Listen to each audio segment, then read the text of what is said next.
오늘 시간에는 지난 주간에 이어서 하나님이 복 주시는 사람 두 번째입니다. 한번 따라 하시겠습니다. 하나님이 복 주시는 사람. 다시요. 나는 하나님이 복 주시는 사람이다. 그렇게 믿어지시는 분만 아멘 하시 바랍니다. 그렇게 믿으시기 바랍니다. 그렇게 믿는 사람들에게 주님 말씀하십니다. 네 믿음 너로 될지어라.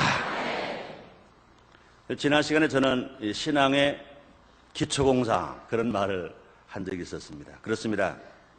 오늘은 예수님의 팔복 강해 가운데서 두 번째 부분에 관해서 함께 은혜를 나누겠습니다. 이 팔복의 말씀은 특별히 목사나 선교사나 장로님이나 혹은 어떤 특정인에만 주어진 말씀이 절대로 아니라는 것입니다. 성도 모두가라 예수를 믿는 사람이라면 지난주에 믿은 사람이나 지난달에 믿은 사람이나 할 것 없이 누구에게나 다 해당되는 말씀인 것입니다. 그러므로 그리스도인들은 이 팔복의 8가지 기준에 맞는 사람이 되어야 할 것입니다. 우리 어떻게 살아가느냐에 따라서 그 결과가 나타나는 것입니다. 하나님께서는 반드시 팔복을 마음에 그릇 준비된 사람에게 복을 내려주시는 것입니다. 8가지의 복을 다 받으려면 이 말씀의 기준에 맞춰 살아가야 할 것입니다. 그 어느 것 한 가지만 맞추려고 해도 안 되는 것입니다. 8가지 모두를 다 맞추고 살아가는 사람들에게 하나님은 하늘을 활짝 여시고 성경에 기록된 모든 말씀을 우리에게 채워주실 것입니다. 그러므로 팔복의 기준에 맞춰 살기 위해서는요, 우리가 어떻게 살아갈 것이냐, 예수를 믿어야 할 것이고 예수 믿는 것만 가지고 아니라 성령에 충만해야 할 것입니다. 성령에 충만한 성도가 다르시기를 주님으로 축원합니다. 이번에 LA 지역에 또 미주 지역에 많은 목회자들이 참석을 했어요. 제가 계획해드리고 조영희 목사님 한 번에 2시간씩 4강의 8시간을 강했어요. 제일 그 주제가 뭐냐? 성령 세례, 성령 충만인 것입니다. 성령 충만한 사람이 되어야 능력도 받고 권능도 얻고 증인도 되고 정말로 신자답게 살고 복받을 사람이 될 수 있고 교회가 성장할 수 있다. 이 주된 말씀이신 것입니다. 그러므로 모두가 성령을 환영하고 인정하고 모셔드리고 의지하고 성령이 충만해야 할 것입니다. 그저 한 번 성령 세례받는 것이 아니라 날마다 충만. 사랑 성도 여러분들이여, 날마다 성령이 충만하기를 주의 이름으로 축원합니다. 그렇습니다. 그리스도인다운 특성들은 오직 성령의 능력에 나타나서 놀랍게 우리가 힘있게 살아갈 수 있습니다. 이러한 특성들은 오직 예수 그리스도 안에서 거듭난 자들의 새 생활의 열매로서 나타나는 것입니다. 그러면 성령 충만한 말하면 성령의 은사를 체험하고 성령의 열매를 맺고 살아갈 수 있습니다. 이 성령 충만한 사람은 당당하게 팔복 강해를 우리가 알고 있는 것만이 아니라 우리가 바르게 실천하면서 우리가 살아갈 수 있습니다. 그럼 오늘 시간에는 팔복 강해 이 두 번째 부분을 다 배우고 깨닫고 실천함으로 말미암아 여러분 삶 속에 날마다 하나님 주시는 축복이 임하게 되시기를 주님으로 축원합니다. 지난 시간이었습니다. 5번째, 하나님 복 주시는 자는 어떤 사람이냐? 긍휼히 여기는 사람이에요. 한번 따라 하시겠습니다. 긍휼히 여기는 사람. 그렇습니다. 마태복음 5장 7절입니다. 긍휼히 여기는 자는 복이 있느니 저희가 긍휼히 여김을 받을 것이며, 그렇습니다. 하나님으로부터 우리가 긍휼함을 받았기 때문에 우리 죄가 주홍같이 붉고 목바로 검을지라도 주님은 용서하시고 우리를 사랑하시고 우리를 구원해 주시고 하나님 아들 되게 만들어 주셨습니다. 우리 행위로 볼 때는요, 멸망받아 마땅합니다. 지옥 가기에 마땅합니다. 저주받기에 마땅합니다. 그럼에도 불구하고 우리가 하나님 아들 되었어요. 천국 백성 되었어요. 우리는요, 망해도 흥하고요, 병들어도 치료받고요, 죽어도 천국 가고요. 할렐루야. 이 놀라운 사람으로 변하는 것은 무엇이냐? 왜 그러냐? 하나님 우리를 긍휼히 보셨기 때문에 그래요. 우리를 죄값으로 보지 아니하셨습니다. 우리를 죄진 상태로 보지 아니하셨습니다. 우리를 긍휼히 보셨습니다. 그럼 우리들도요, 우리가 뭐로 가라? 하나님으로부터 긍휼히 여김을 받았기 때문에. 또 마찬가지입니다. 우리 예수님이 구원받은 이후에도요, 우리는 죄를 안 짓나요? 죄를 짓지요. 헛물을 안 만드나요? 또 헛물을 만들지요. 그럼에도 불구하고 또 사랑받고 용서받는 것이 무엇이냐? 하나님은 계속해서 우리를 긍휼히 보시기 때문에 그렇습니다. 그런데 우리가 계속 하나님으로부터 긍휼히 여김을 계속 받으려면 뭐라 말씀하십니까? 긍휼히 여기는 자는 긍휼히 여김을 받을 것이라 말씀하십니다. 그리고 우리는요, 긍휼히 여기는 사람이 되어야 해요. 근데 긍휼히 여기는 사람은 어떤 사람입니까? 다른 사람의 고통을 같이 짊어지는 사람이었어요. 다른 사람의 고통을 무관심하지 아니하고 모른 척하지 아니하고 다른 사람의 고통을 나의 고통을 알고 짊어지는 사람. 이 세상이 맑고 밝고 환하게 되려면, 정말 교회가 성장하려면, 가정이 평안하려면 어떤 마음을 가져야 하느냐? 다른 사람을 긍휼히 여길 수 있어야 돼. 남편을 긍휼히 여기는 아내의 마음, 또 아내를 긍휼히 여기는 남편의 마음, 자녀를 긍휼히 여기는 부모님의 마음, 또 부모님을 긍휼히 여기는 어린 자녀들의 마음, 성도들을 긍휼히 여기는 주의 종의 마음, 또 주의 종을 긍휼히 여기는 성도들의 마음. 얼마 전에 제가 라디오를 듣다가 정말로 깜짝 놀랐던 사건들이 있었습니다. 한 국민학교 5학년쯤 단 여학생이었다고 그래요. 자기네 집은 고려대학교 근처에 있는 데서 학교를 다니고 자기 집은 성신여사대 있는 쪽에 학교를 다녔대. 오래전 얘기. 그때는 그쪽에 길이 그렇게 나 있지 않았어요. 첫눈이 왔습니다. 돈이 없으니까 버스를 타고 다니지 아니고 걸어 다녔다고. 항상 고려대학교 있는 쪽에서 성신여사대 있는 그 산 골목으로 걸어 다니는데 첫눈이 왔습니다. 그래 지나가다 보니까 할머니가 쓰러져 있어요. 깨웠어요. 의식이 없어요. 아무리 봐도 사람이 지나가지 않습니다. 보는데 눈에 발자국은 있었어요.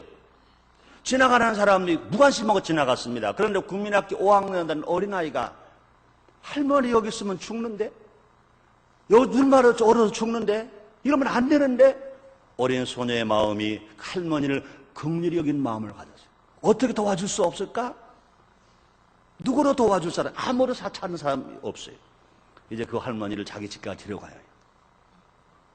안아도 안 돼요. 업으니까 넘어져요. 그 먼데 자기네 집까지 성신여사대 밑에 판잣집 자기네 집까지 할머니를 모셨어요. 어떻게 모시고 왔는지 몰라요. 끌고 왔는지 업고 왔는지 허겁지겁 눈빛 하나를 끌고 왔어요. 자기 집에 오니까 어머니도 안 계시고 아무도 안 계세요. 그래 안방에 누워드리고 부엌에 가니까 연탄 위에서 뜨거운 물이 발발 끓어요. 어린 소녀가 절대에다가 물을 떠다가 방에 놓고 뜨거운 물수건을 적셔가지고 할머니 손에도 놓고 할머니의 발에도 놓고 할머니 이마에도 놓고 그랬어요. 한 30분 지났습니다. 그때 할머니가 눈을 떴어요. 할머니가 말합니다. 얘 여기가 어디냐? 할머니가 살았네? 할머니가 여기가 어디냐? 그래. 할머니 이렇게 내 데려왔어. 할머니 눈에서 죽을 뻔했어. 아무도 안 도와줘. 내가 어떻게 끌고 왔는지도 몰라. 그 얘기를 했어요. 할머니 얼마나 고마웠습니까? 그래가지고 전화번호 하나 적어주는 겁니다. 예, 여기 전화 좀 해주는? 전화했어요. 할머니가 눈에 쓰러졌는데 우리 집에 있어요. 그랬더니 그 아들이 허겁지겁 달려왔어요. 달려와서 보니까 그때 방송에 나오는 데는 이름을 대면 알 만큼 유명한 재벌 회사의 사장이라는 것입니다. 깜짝 놀랐어요. 자기 어머니가 그렇게 될 리가 없습니다. 그 상황을 보고 너무 깜짝 놀라서 너무 기특해서 어린 소녀에게 말했습니다. 야, 너 소원이 뭐냐? 난 돈이 많아. 내 소원이 뭐냐? 내 소원 들어줄게. 어린 딸이 말합니다. 어린 소녀가 말합니다. 정말 내 소원 들어줄래요? 들어줄게. 난 돈이 많은 사람이야. 뭐든지 다 들어줄게. 넌 우리 어머니를 네가 살렸잖아. 우리 어머니가 눈빛 아래 떨어져 죽게 됐을 때 넌 살렸어. 내 소원 다 들어줄게. 그랬더니 어린 소녀가 그렇게 물었다는 거예요. 아저씨, 정말 내 소원 다 들어줄 거예요? 들어주지. 아저씨, 예수 믿어?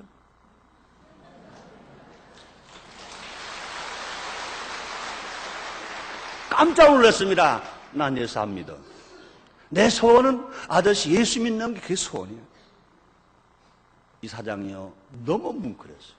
너무 마음에 감동을 받았어요. 너 어느 교회 나가니? 난 그때 그 방송을 들으면서요, 여기도 순복음교회 나가요. 그럴 줄 알았는데 그 말 안 하더라고. 그 성신여사대 밑에 있는 작은 판잣집 교회, 자기네 집도 판잣집이고 그 교회도 아주 무화과 같은 작은 교회에 있었다고 그래요. 가서 목사를 만났어. 그러고 와서 거기서 결진을 했어. 그 다음에 그 사건이 있고 1년 후에 그분이 그때 당시에 돈으로 8억 원을 들였어요. 8억 원을 들여서 그 무허가 집터에다가 교회를 짓고, 그날 교회가 헌당하는 날 기독교 방송을 통해서 그 소리를 얘기해 주더라고요. 저는 운전하면서 얼마나 감격했는지 몰라요. 얼마나 감동을 받았는지 몰라요. 그렇다.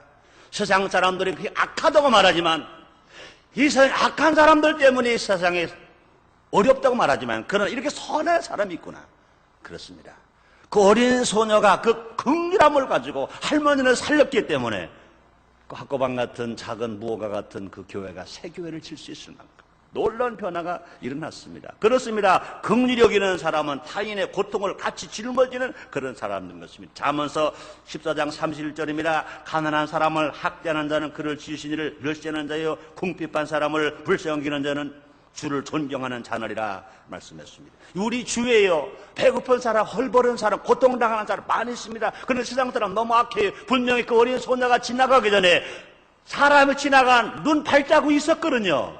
눈에 발자국이 있었는데 무관심하고 지나갔어요. 그런데 정말로 예수를 잘 믿는 어린 소녀가 고통당한 할머니를 긍휼히 보았기 때문에 그 할머니를 살리게 되었고, 그 아름다운 소식이 사람들의 마음을 감동해서 교회를 질 수 있도록 되었다는 것입니다. 또 긍휼을 베푸는 것은 사람에게 소망을 심어주는 것입니다. 긍휼은 소망 없고 비천한 천지에 있는 사람들에게 따뜻한 마음과 행동으로 사랑의 유연을 가져다 주는 것입니다. 이 세상 사람들에게 제일 필요한 게 뭡니까? 소망입니다. 기독교 신앙이 뭡니까? 믿음, 소망, 사랑합니다. 사랑인 것입니다. 너무나 많은 사람들이 불체동으로 절망하고 있습니다. 너무나 가난과 저주로 낙심하고 있습니다. 희망을 잃고 살아가는 사람들이 얼마나 많은지 모릅니다. 정말로 우리가 예수를 믿고 우리가 긍휼히 여김을 바른 사람이라면 우리는요, 많은 사람들에게 희망을 심어주고 소망을 주고 꿈을 심어주는 그런 사람이 되어져야 할 것입니다. 야고보 4장 17절입니다. 이러므로 사람이 선을 행할 줄 알고도 행치 않으면 죄인이라 말씀했습니다. 그렇습니다. 진실로 긍휼을 베풀어주는 사람 어떤 사람이냐? 많은 사람들에게 소망을 주는 사람인 것입니다. 우리 이 복음을 들고 나가서 구원받지 못한 사람들에게 구원받는 소망, 천국의 소망을 심어주는 것입니다. 절망하는 사람에게 내일의 미래의 소망을 심어주는 것입니다. 그렇습니다. 긍휼히 여김을 바른 우리들 나가서 소망을 심어주는 사람 되어야 할 것입니다. 또 긍휼히 여기는 어떤 사람입니까? 예수님의 마음을 담게 되는 것입니다. 야고보서 2장 13절에 보니까 긍휼을 행하지 아니하는 자에게는 긍휼없는 심판이 있으리라. 긍휼은 심판을 이기고 자랑하느니라 말씀하십니다. 하나님께서 죄로 말미암아 고통당하며 죽어가는 인생들을 불쌍히 여기셔서 극장자 예수 그리스도 땅에 보내주신 것처럼 우리는 긍휼한 마음을 가진 사람은 이웃에게 똑같은 사랑을 베풀어 줄 수 있을 것입니다. 그러므로 성도가 다른 사람들에게 긍휼을 베풀어 주는 것은 너무나 당연하고 너무나 마땅한 것입니다. 그럼 주님 말씀하십니다. 제자들에게 예루살렘 떠나지 말아라. 몇 날이 못돼 너에게 성령이 임할 것이다. 너가 성령은 권능을 받는다. 권능을 받으면 예루살렘과 유대와 사마리아와 땅끝까지로 내 정인이 되리라. 주님 말씀하십니다. 우리 예수님이 우리에게 긍휼을 베풀어 주셨습니다. 사랑을 베풀어 주셨습니다. 죄 없으신 예수님이, 허물도 없으신 예수님이 죄인인 나와 여러분을 위해서 대신 짊어지고 죽으셨습니다. 나가시면서 부활 성천하시면서 이제 너희는 성령 충만 받아 권능을 얻어서 예루살렘에서뿐 아니라 유다에서도 사마리아에 가서 땅까지 가서도 예수님의 사랑을 전하라는 것입니다. 우리나라는요 111년 전 이 땅에 1885년 4월 5일 부활주일 날 온도르 선교사와 아펠레 선교사가 복음을 들기 땅에 들어왔습니다. 복음에 들어오기 전 한국 땅은 이 나라는요 5천 역사를 가지고 있었지만 얼마나 가난했습니까? 얼마나 무지했습니까? 얼마나 여러 가지로 부족한 것이 많았었습니다. 그러나 하나님 이 땅을 긍휼히 보기 있었어요. 불쌍히 보셨습니다. 그 보릿고개가 얼마나 고통당해서 가난과 무지로 말미암아 이 불쌍한 백성들이 얼마나 고통 속에 헤매고 있었습니까? 그때 은혜 받은 선교사 두 사람이 이 땅에 복음 들고 들어왔어요. 그날 이후로 이제 4만 5천 교회가 있습니다. 1,300만 신자가 있습니다. 우리는 우리 복음의 빚진 자인 것입니다. 이제 우리는요 이 사랑을 받은 우리들 이제 복음의 빚을 갚으러 가야 할 것인 것입니다. 우리 순복음인천교회도 마찬가지인 것입니다. 불과 장래 13년 만에 하나님 이만큼 성장하게 하신 것은 그저 교회 자랑만 하고 있으라고 하는 것이 아니라 인저 제일 큰 교회니까 그것만 자랑하러 일을 하고 있는 것이 아니라 이제 나가서 힘차게 나가 복음을 전개할 것입니다. 더 많은 사람들이 나가야 할 것입니다. 지금 오철수가 담임 목사이기 때문에 그 사명을 가지고 이 지역 저 지역 저 갑니다. 미국도 갑니다. 호주도 갑니다. 구라파도 갑니다. 저 필리핀도 갑니다. 일본도 갑니다. 가능하십니다. 이제 저 혼자가 아닌 것입니다. 여러분들이 이제 기도로 밀어줘야 할 것이고, 여러분의 주요 종들로 많이 나가야 할 것이고, 또 장로님도 집사님도 힘을 다해서 예루살렘과 유대아와 사마리아와 땅까지 복음을 드는데 최선을 다할 때 하나님께서 우리 영혼을 더 살찌게 만들어 줄 것이고, 우리 교회를 더 부흥하게 하실 것이고, 여러분의 삶을 더 윤택하게 만들게 하실 것이고, 더 축복해 주실 줄 믿습니다. 또 긍휼히 여기는 사람은요, 하나님의 풍족한 은혜를 누리며 살게 될 수 있습니다. 하나님으로부터 은혜를 받던, 은혜를 구원받은 사람들은요, 자신이 다 죄인임을 깨닫고, 또 다른 사람에게 악한 일을 행하지 않는 삶을 살아갈 것인 것이죠.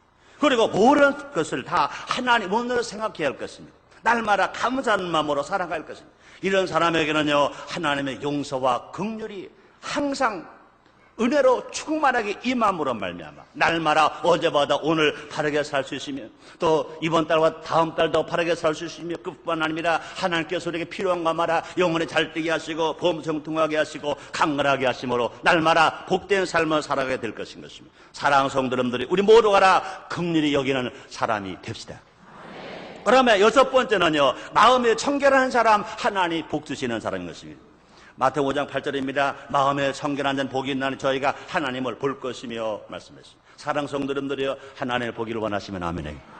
하나님 볼 수 있게 되시길 제물로 축원합니다. 그렇습니다. 마음에 청결한 사람은 두 마음을 품지 않는 사람입니다. 하나님을 사랑하면서 세상을 생각하는 사람은요, 절대로 하나님 볼 수 없습니다. 또 죄를 회개하지 아니하고는요, 절대 하나님 볼 수가 없는 것입니다. 이런 사람은 세상과 하나님을 동시에 섬기려 하는 잘못된 생각에서 벗어나 오직 주님만을 섬기면서 주님의 은혜 속에서 믿음으로 살아가는 사람이 되어야 할 것인 것입니다. 우리의 마음은 죄와 타락으로 인해서 부패하지 아니하고 성령에서 날마다 새로워짐으로 늘 청결한 마음이 되어져야 할 것입니다. 그러므로 하나님은 무엇보다도 우리의 마음의 중심을 살피는 겁니다. 사람을 외모로 보지 아니하시고 마음 중심을 보신다고 말씀했습니다. 잠언서 16장 2절입니다. 사람의 행위가 자기 번호로 깨끗하여도 여호와는 심령을 감찰하시느니라. 또 마음에 청결한 사람은 하나님께서 원하시는 뜻이 무엇인지를 올바로 이해하고 살아가는 사람이에요. 우리가 예수님의 보혈로 질심을 받고 하나님 말씀을 들음으로 깨끗하게 되면 하나님의 성령이 우리 마음속에 임하셔서 우리의 모두가 하나 진실로 주님의 기쁘시 온전한 뜻이 무엇인지 깨닫게 만들어 주시는 것입니다. 그래서 우리가 깨달은 마음으로 살아가면 하나님의 복이 임하게 되는 것입니다. 또 마음에 청결한 사람은 예수님을 바라봄으로 점점 성화되어져 가는 것입니다. 우리가 예수님을 믿는 그 시간서부터 우리가 재림에 주고 오시는 그날까지 날마다 어제는 오늘보다 더 변화된 삶을 살아갈 것입니다. 지난해보다 금년에 더 변화된 삶을 살아갈 것입니다. 이번 달보다 다음 달, 금년보다 명년 날마다 변화된 삶을 살아가는 것입니다. 성화되어져 가야 되는 것인 것입니다. 그러므로 부부가 오래 살면 닮아가는 것처럼 예수님을 진실로 믿고 살아가는 사람, 날마다 주님을 바라보고 살기 때문에 우리가 누굴 닮아가야 합니까? 예수님을 닮아가는 것입니다. 예수님을 닮아가는 것을 뭐로 말합니까? 성화되어져 간다고 말합니다. 여러분들 적어도 부부생활 한 10년쯤 하시면요, 애국 가수도 봐요. 애국 가수도요, 이렇게 목사님들, 산모님들 이렇게 많이 모이면은, 아하, 여기는 요렇게 짝이구나, 그건 요렇게 짝이구나, 대략 보면 알아요. 그런데 나중에 와서 서로 인사할 때 보면요, 딱 그렇게 짝이 돼가지고 오더라고요. 다 오더라고요. 저도 우리 집사람 어디 가면은요, 꼭 부부 같지 않고 꼭 남매 같대, 남매 같대요. 남매는 무슨 남매요? 나는 첼시 우리 사람은 김씨인데. 근데 왜 닮아지느냐? 벌써 한 30년 가까이 사니까 닮아지는 거거든요. 우리 집 사람이 저를 만나기 전에는요, 이것도 오늘 찬밥 먹자려나 모르겠네. 몰라요. 내가 볼 때 그런지 모르는데 사진을 찍었는데 눈끝이 좀 올라가서 이렇게. 야, 만나고 보니까 좋긴 좋은데 눈끝이 올라가서 이거 사납겠는데. 만나면 안 되겠는데. 그래도 어떻게 만났어요. 그러다 보니까 한 몇 년 사귀다 보니까 이게 딱 내려가더라고요. 내가 닮아서 위로 올라간 게 아니라 날 닮아 내려오더라고요. 그러니까 어디 가도 나보고 그래요. 남매 같대, 남매 같대. 할렐루야. 여러분 다 남매 같은 부부가 되시 바람.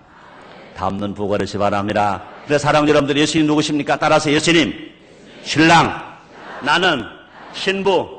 우리가 날마다 예수님을 바라보면 누굴 닮아갑니까? 예수님을 닮아가야 합니다. 이 신앙생활 5년하고 10년을 부른데도 불구하고 예수님을 안 닮아가면 잘못된 거예요.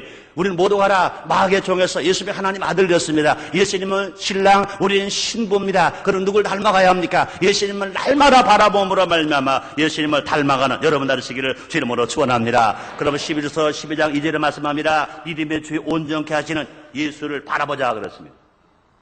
우리 날마다 예수님을 닮아가는 삶, 마음이 청결한 사람 어떤 사람이냐? 예수님을 닮아가는 그런 사람이 되는 것입니다. 또 마음이 청결한 사람이 들어갈 곳은 어디입니까? 천국입니다. 그곳에는요 하나님께서 거하시는 것입니다. 마음의 죄를 씻고 그리스도의 모습을 따라 살아가는 사람은 결국 하나님 나라의 주님을 만나보게 될 것입니다. 고린도전서 13장 12절입니다. 우리가 이제는 거울로 보는 것 같이 희미하나 그때는 얼굴과 얼굴을 대하여 볼 것이 이제는 내가 부분적으로 하나 그때는 주께서 나를 아신 것 같이 내가 온전히 알리라. 이것이 우리 영원한 소망인 것입니다. 이것이 기쁨인 것입니다. 하나님을 본다는 것은 하나님을 안다는 말인 것입니다. 또 하나님의 진정한 자녀가 되었다는 증거인 것입니다.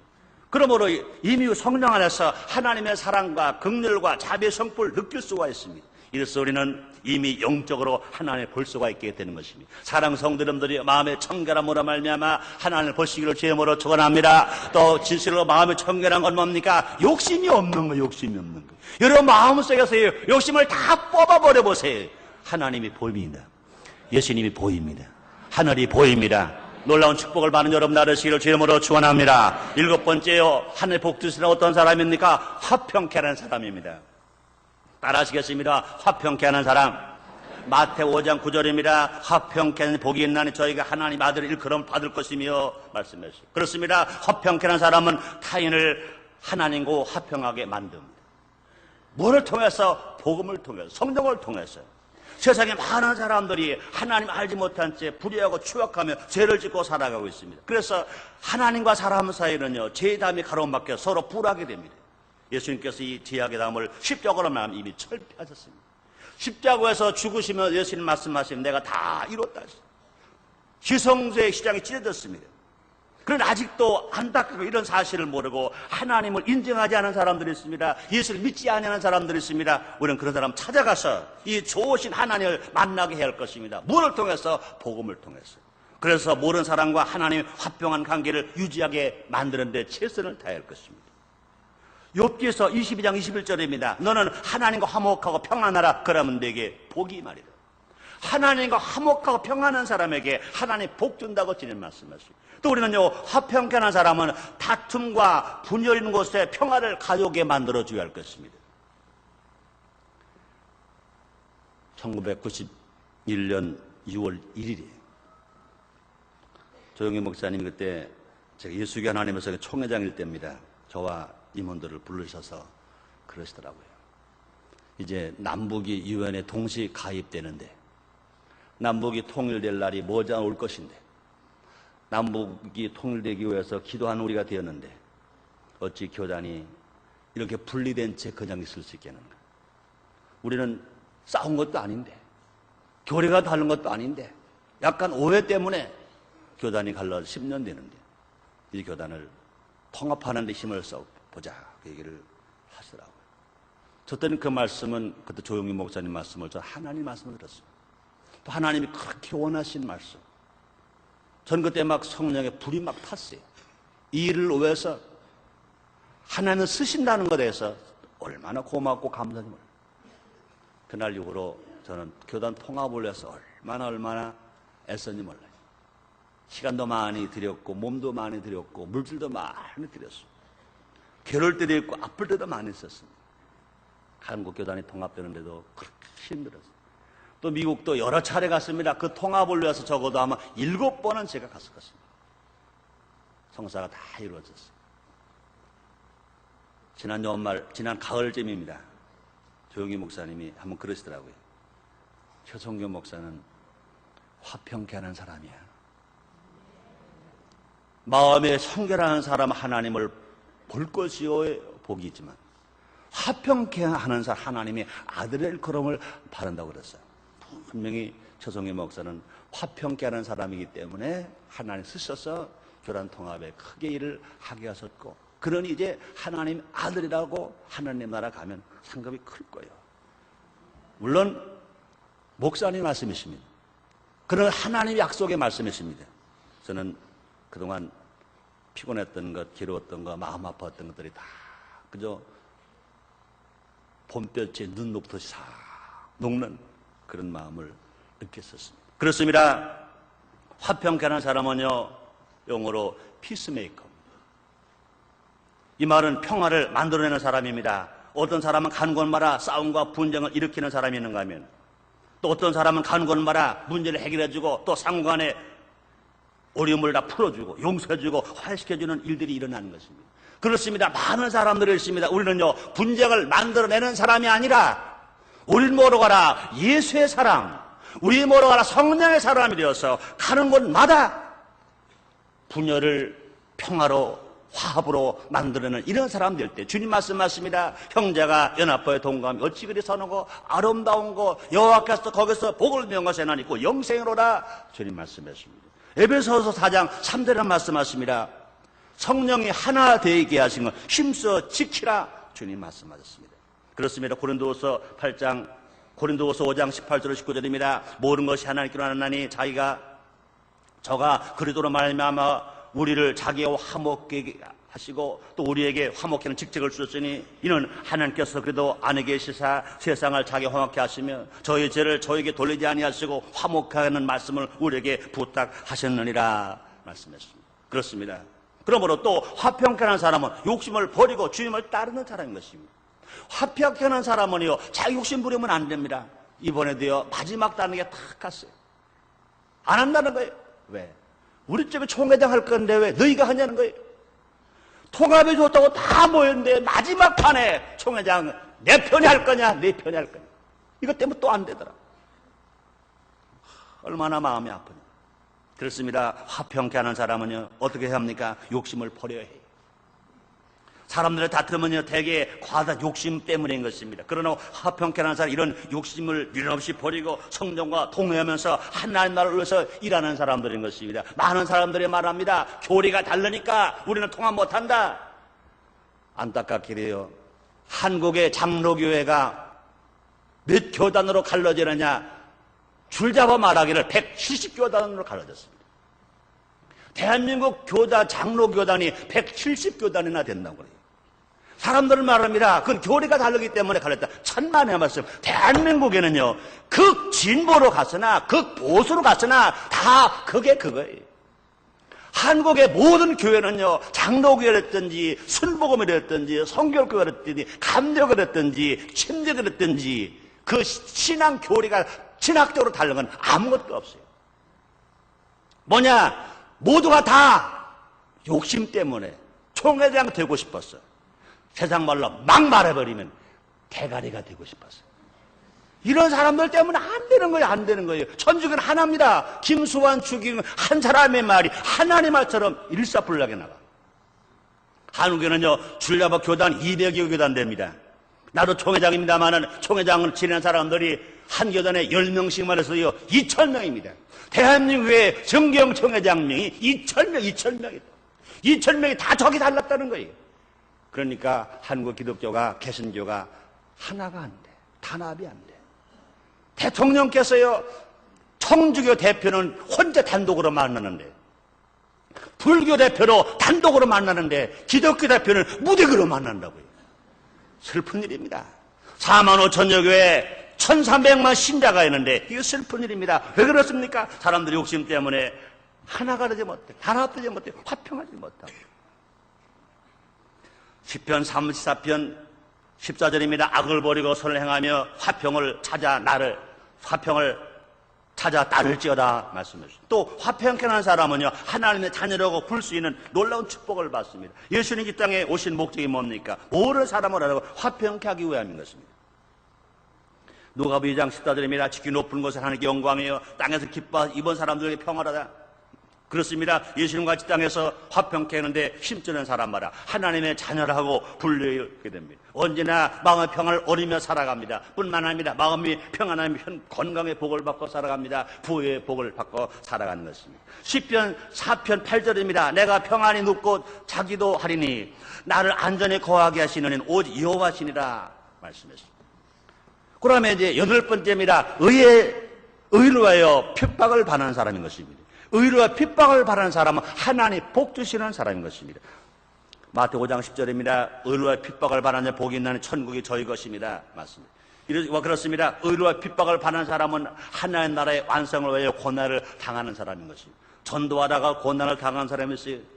또 선교하다가 고난을 당하는 사람이 있습니다. 일생의 가치 기준은요, 상호한 윤리와 도덕으로서 형성되는 상대적인 것이지만 성도들의 의는요, 하나님을 절대 주권자로 인정하고 하나님의 말씀을 지키며 행하는 사람, 그것이 의인 것입니다. 그래서 이것은 간혹 세상의 기준과 부딪힐 때가 있습니다. 그럴 때 우리는요, 한쪽을 선택해야만 할 것입니다.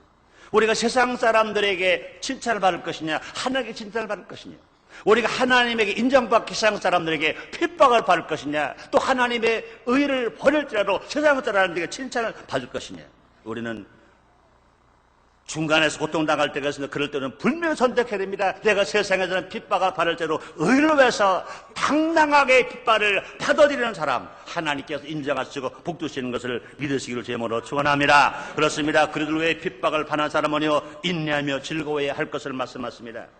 베드로전서 4장 14절입니다. 너희가 그리스도 외의 이름으로 욕을 받으면 복이 있는 자로다. 영광의 영 곧 하나님의 영이 너희 우위에 계심이라 말씀했습니다. 우리가 주님을 위해서 핍박을 받을 기회가 온다는 것은요, 얼마나 영광스러운 일인지 몰라요. 우리가 이 세상에서 살 때 하나님 때문에, 예수님 때문에, 교회 일 때문에 핍박을 받고 고통을 받는 일은 얼마나 감사하고 감격한 일인지 몰라요. 제가 어제 올란도 강에서요, 아침에 나와가지고 6시간을 아무도 아는 사람이 없습니다. 거기 한국 사람이 또 많이 있는 데가 아닙니다. 아무도 아는 사람 없어요. 거기 앉아서 6시간을 기다렸는데 그것도 그냥 6시간이 아닙니다. 처음에는 2시간, 또 1시간, 또 2시간. 막연해요, 막연해. 그래서 그러면 뉴욕을 포기하고 LA로 갈까? 또 LA로 또 전달을 막 해가지고 비행기 연결이 되는가 아니라 확인해 놓고 어떡할 것인가? 그러고 고통을 당합니다. 물론 뭐 그런 상황에서는 밥을 먹을 리가 없죠. 다 굶고 물도 안 마시고 그러고 있습니다. 처음에는 완전 피곤해, 짜증스럽기도 해. 그러다가 내 마음속에 내가 이 일이 놀러 가다가 이렇다면 내가 속상하지만 내가 지금 주의를 지키기 위해서, 물론 거기서 지킨다고 해서 주의를 안 지키는 건 아니지. 왜요? 원래는 제가 여기 못 올 때는요, LA에 있는 필라델피아 조천일 목사님 우리에게 부흥하셨잖아요. 내가 여기 못 오고 LA로 가면은 그 교회에서 주일 예배를 약속을 해놨었어요. 그러나 아무리 내가 그래도 그 교회가 주일 예배 드리는 거고 우리 교회와 주일 예배 드려야 하기 때문에 그 고통을 참으면서도 그렇다. 내가 이 고통 당하는 것은 내가 주님을 위해서, 내가 선기를 위한 것이고 주님을 예배하기 위한 것이다 생각하니까 위로가 돼요. 평안함이 되고 또 기쁨이 되고 얼마나 감사합니다. 그렇습니다. 또 서울에 가보니 한신교회 이중평 목사님, 그분은 별세의 신앙이라는 책을 쓰고 많이 하시는데 그분이 말씀을 드리면 참 우리와 같은 동년배이고 저보다 조금 나이가 위입니다. 기독교 장로교회 목사님이시면서 제가 상당히 존경하는 좋으신 목사님이죠. 신앙 방향을 아주 거의 같게 가지고 계신 분, 제가 아주 사랑하고 존경하는 그런 분입니다. 그분이 소망 그겁니다. 자기는 순교를 당하는 게 자기 희망입니다. 자기가 옥중에 가서 사도 바울처럼 옥중에 가서 강단에서 설교하는 것이 아니라 옥중에서 편지로 설교하면, 편지를 읽어서 성도들에게 신앙을 심어주는 그것이 자기 소망입니다. 그런데 지금 이 시대가 그렇게 순교하는 기회를 주는 시대가 아닙니다. 그렇잖아요.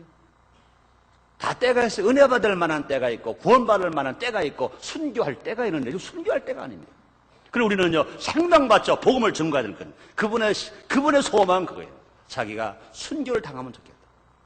순교당하는 그 시간까지 옥중에서 죽을 날을 기다리면서 하나님께 기도를 하고 하나님 말씀을 말아서 사도 바울이 옥중서신을 빌립보 교회나 각 교회에 보낸 것처럼 자기도 그것이 좋겠다 그래요. 그렇습니다. 정말 우리가 의인을 핍박을 받는 것, 사랑 여러분들이요, 전도하다가 핍박을 받는 것, 전도하다 고통을 당하는 것, 주님을 섬기다가 핍박을 받는 것, 복으로 받을 수 있는 여러분 되시기를 주님으로 축원합니다. 주님으로 축원합니다. 또 의인을 핍박을 받는 사람은 영적인 싸움을 싸우는 사람인 것입니다.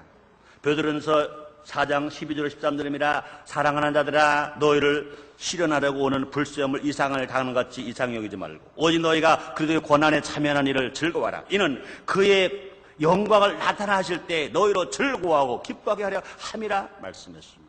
마귀는요, 우는 사람처럼 우리가 주님 중심으로 살려고 할 때 덤빕니다.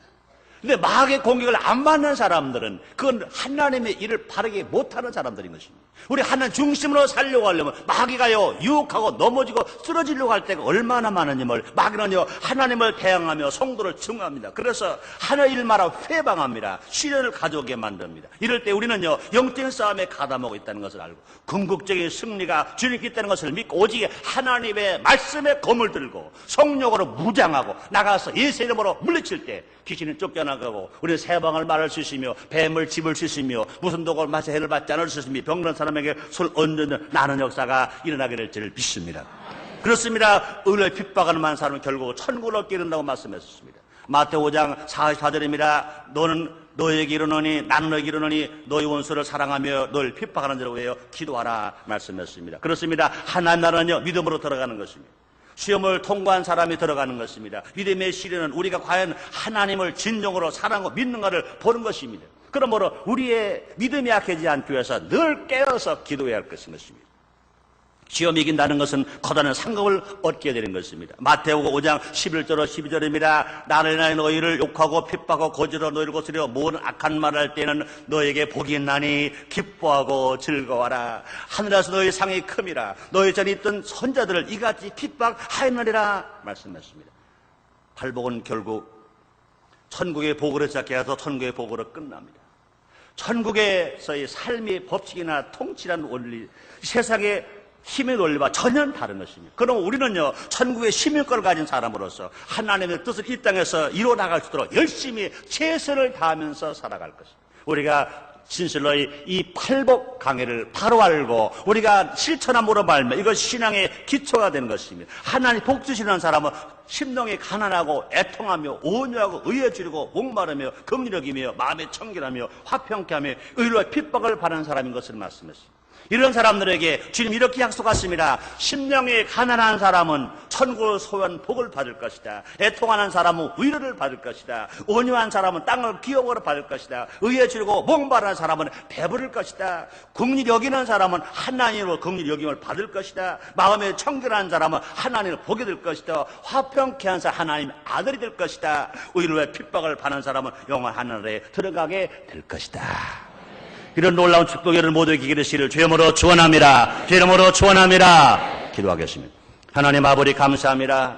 1996년 큰 꿈을 가지고 시작되었습니다. 우리의 신앙이 진실로 하나님 중심되기 원합니다. 말씀 중심되길 원합니다. 오늘 하나님 복지를 쓰는 사람 지난 시간이어서 진실 8가지를 함께 공부했습니다. 우리 모두 가라 듣는 것으로 끝나지 아니하고 깨달아지고 실천하는 삶이 되어지게 주시옵소서. 그럼 하나님으로부터 복받는 사람 되게 주옵소서. 하나님의 복을 받게 해 주시옵소서.